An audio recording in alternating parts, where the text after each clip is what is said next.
This budget, of course, comes at a time when all of us desire to give greater impetus to the economy.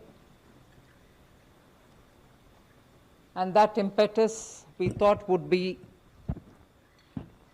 qualitatively spent and give the necessary demand push if we choose to spend big on infrastructure. That is why,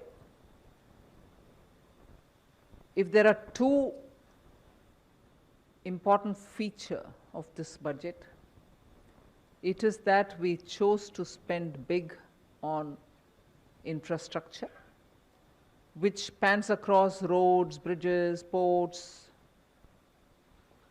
power generation, and so on. And also to, as a second feature, attend to the need of the health sector. And even there, capacities for better health management had to be brought in the light of what we have gone through in the last year. And therefore, capacity building in health has taken a very big place in the budget.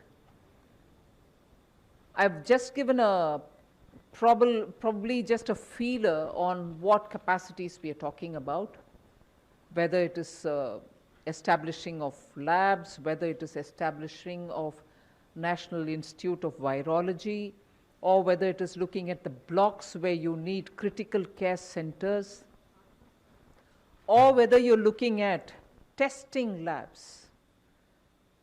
Let's just remind ourselves that when the lockdown happened, we had probably just a few, two, if I'm right, 2 or 3 testing labs in this country.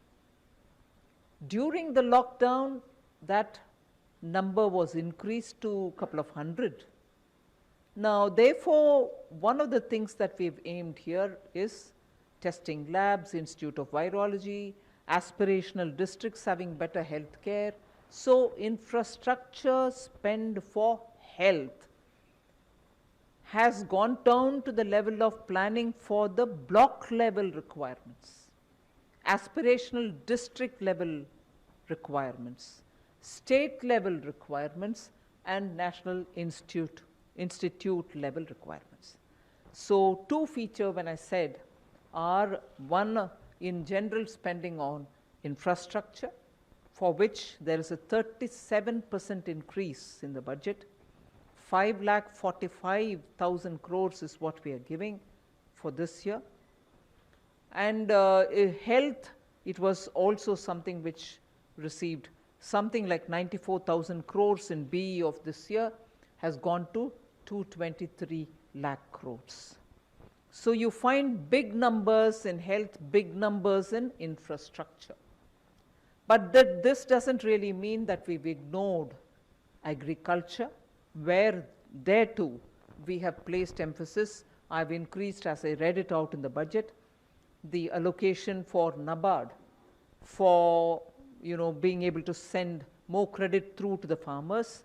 Agricultural infrastructure development cess is something which we are bringing in without on any one single item wherein we are putting the cess, the end consumer paying more than what he is paying today. It is just a restructuring we've done, for instance, of the basic customs duty, where it was, let us say, 12%, we brought it down to 7% and added possibly only 3% on the infrastructure development cess.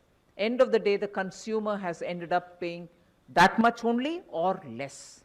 In no category has he ended up paying more after the agricultural infrastructure development cess. That we have done only because we wanted to be sure that in order to improve agricultural infrastructure, we have a dedicated amount coming out of the budget, rather than that going into the consolidated fund. It might still go, but we know what has got to be used for agricultural infrastructure. So if these are the kinds of things broadly we've done, equally important is the reform that we're bringing in the financial sectors. Disinvestment to continue, LIC to have IPO, insurance sector to have more in terms of opening up for 74% for FDI. These are very clearly steps, progressive steps in financial sector. Other than that, one major cry of all the banks have been the NPAs, for which we have been repeatedly giving capital infusion. In order that the bank books are cleared and cleaned up, we have come with an announcement of a formulation through which the NPAs will be culled out of the bank's books based on some formulation, not any discretion there. It goes to a holding company like structure, which after doing the necessary, sprucing up and also cleaning up and weeding out problems of that particular asset, will be through an open process, attract asset reconstruction companies which can come and bid for those assets. Even at that stage, after some haircut obviously, banks will get some money back to those NPAs, for which they only kept provisioning for the NPA, but didn't have the wherewithal to dispose them off legitimately. So we are giving that comfort to the banks. And also for funding the infrastructural requirements, a development finance institution is being brought in. All lessons learned from the IDBI, which started as a DFI but later went on to become a scheduled commercial bank-like functioning and couldn't succeed at that, are taken on board. So this DFI, even as it comes with about a 20,000 crore given by the government, which with a little more every now and then added, will eventually be used for raising about 5 lakh crores in a matter of next 3, 4, 5 years, is a formulation where when the law gets passed on that, we will still have an opportunity for the private sector also to set up their own development finance institution. So this country is not going to be, the needs of this country are such that just one development financial institution which is set up by the government will be adequately meeting up with the demand requirements. No, and therefore we see a future for a DFI which is partly funded by the government and raises capital from the market, is also competing with private sector DFIs. Largely this much, but very quickly I'll move over to talking about how we have not lost the opportunity to clean up government's own books. I had started it in July 2019-20, continued it in February 20, and even now we have made accounts more transparent. Nothing is pushed under the carpet. You're showing clearly where's the money going. Money given to FCI is also brought on board. So accounting of government expenditure and revenue statements are all now lots more transparent and open, and absolutely upfront stated the fiscal deficit, where everybody was advising, and rightly because everyone had concern that the economy should revive, advising us, please spend more.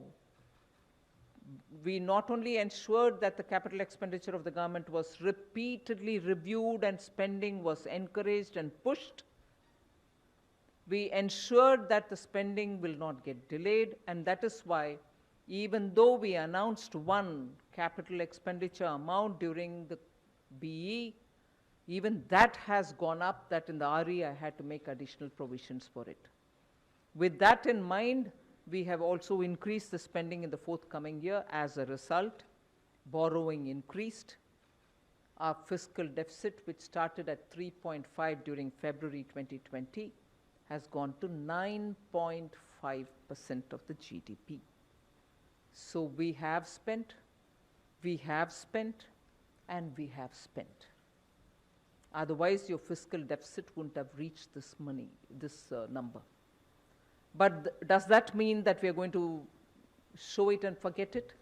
We've also given a clear glide path for deficit. वित्त मंत्री निर्मला सीतारमण को आप सुन रहे थे, press briefing कर रही हैं budget पेश करने के बाद। फिलहाल एक ब्रेक के लिए यहाँ रुक रहे हैं, खबरें और भी हैं।